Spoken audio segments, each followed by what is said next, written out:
Cheminots, dockers et boueurs, alors que l'inflation dépasse la barre des 10%, le Royaume-Uni fait face à des grèves d'une ampleur inédite depuis des décennies. Le chef de l'ONU réclame que les engrais et les produits agricoles russes atteignent les marchés mondiaux sans entrave pour éviter une crise alimentaire. Elles sont baptisées les grèves de la colère et elles prennent de l'ampleur au Royaume-Uni. Ce dimanche, c'est au tour des 2000 dockers du port le plus important du pays de débrayer. Ils se mobilisent contre les suppressions d'emplois, les conditions de travail, mais surtout contre les salaires trop bas pour faire face à l'inflation grandissante. Pour l'heure, les négociations avec le ministère des Transports sont au point mort. Une offre a été proposée aux syndicats que ces derniers refusent. Il s'agit d'une augmentation de salaire de 8% sur 3 ans. Cette semaine, l'inflation s'élevait à plus de 12%. Selon eux, l'offre n'est pas à la hauteur de l'augmentation du coût de la vie.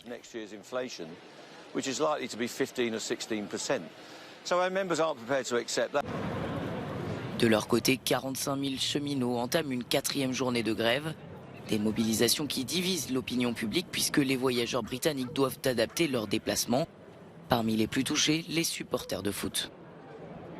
J'ai de la sympathie pour eux, mais il doit y avoir d'autres solutions car les perturbations sont phénoménales dans tout le pays. On ne peut aller nulle part. Même ressenti pour ces festivaliers à Londres. Je suis contente que les gens aient la possibilité de faire valoir leur point de vue. Mais c'est nous qui subissons, pas les gars qui se déplacent en limousine et en taxi. Les mobilisations devraient encore se poursuivre. Depuis le mois de juin, c'est la 5e fois que le Royaume-Uni se retrouve paralysé. Il s'agit du plus gros mouvement de grève depuis des décennies.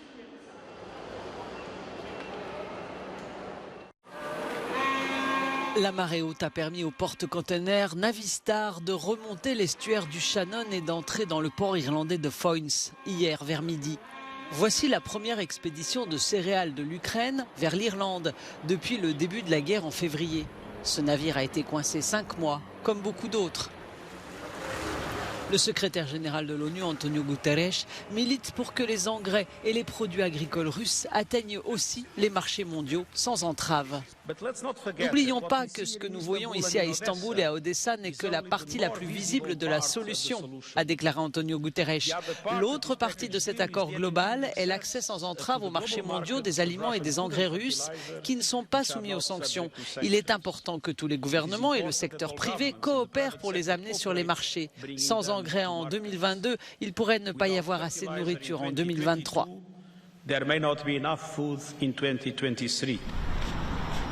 Les exportations de céréales ukrainiennes doivent arriver avant l'hiver si on veut éviter une crise alimentaire en Afrique. 650 000 tonnes de céréales et de produits agricoles ont quitté les ports ukrainiens depuis le 1er août.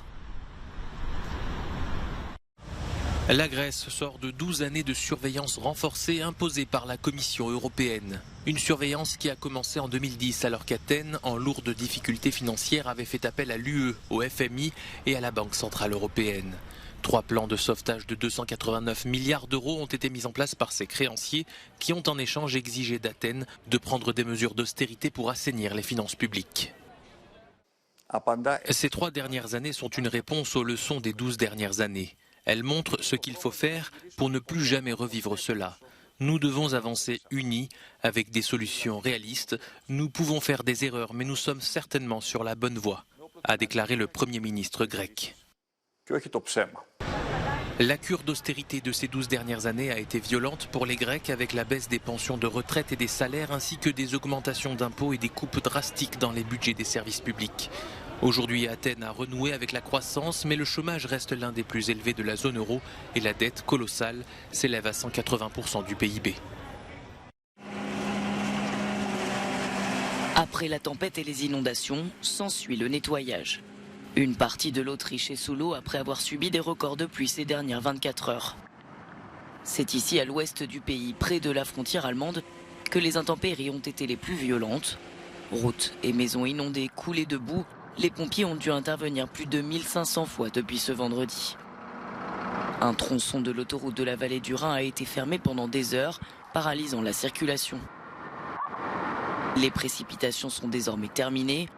Aucun mort ni blessé n'est pour l'instant à déplorer.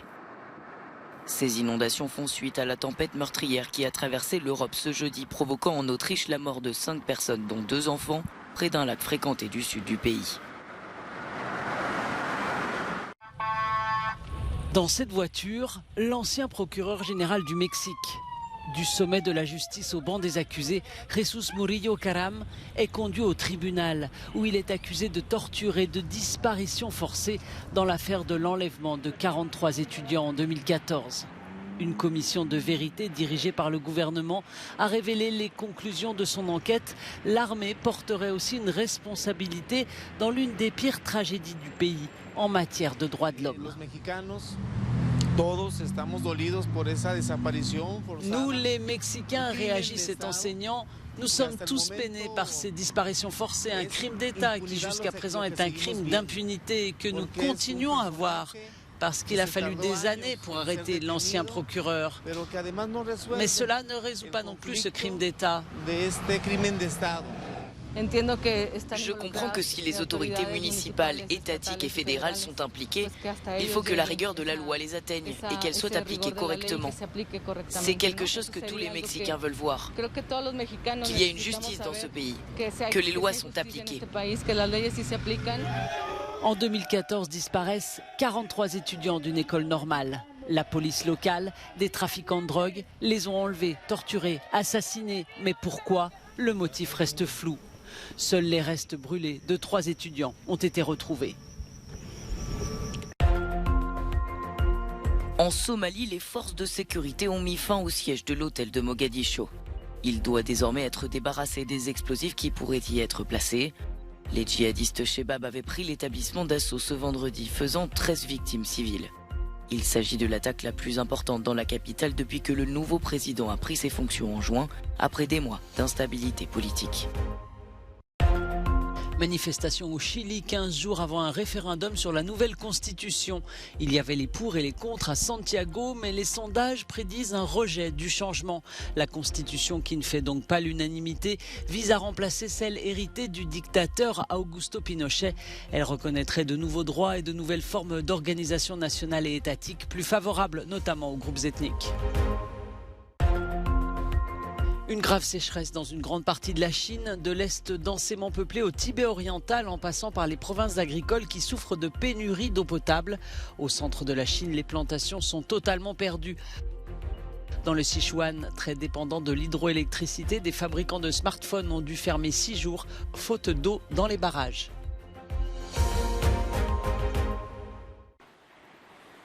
En Grèce, 3 ours ont été retrouvés morts au cours du mois dernier dans le district de Florina, dans le nord-ouest du pays. Des mammifères qui ont été abattus d'après l'association environnementale Arcturos, qui a dévoilé ces informations. Ces crimes, tous commis dans un espace protégé, ont suscité la consternation. En médiatisant l'affaire et en mobilisant les autorités, nous espérons mettre un terme à ces actions criminelles, explique Panos Stefanou, membre de l'association Arcturos. De tels agissements ne doivent plus rester impunis. Ceux qui tuent ces animaux, qui sont protégés par la législation grecque et européenne, doivent cesser ces activités. Tout le monde doit être conscient que ces crimes ne peuvent pas rester impunis. Les membres de cette ONG estiment que les criminels n'ont pas agi simplement pour se défendre. Nous ne pensons pas qu'il s'agisse d'une peur en soi. Nous pensons que les ours ont été abattus de manière préventive pour qu'ils n'endommagent pas les installations agricoles ou le bétail, ce qui est encore plus inquiétant et exaspérant.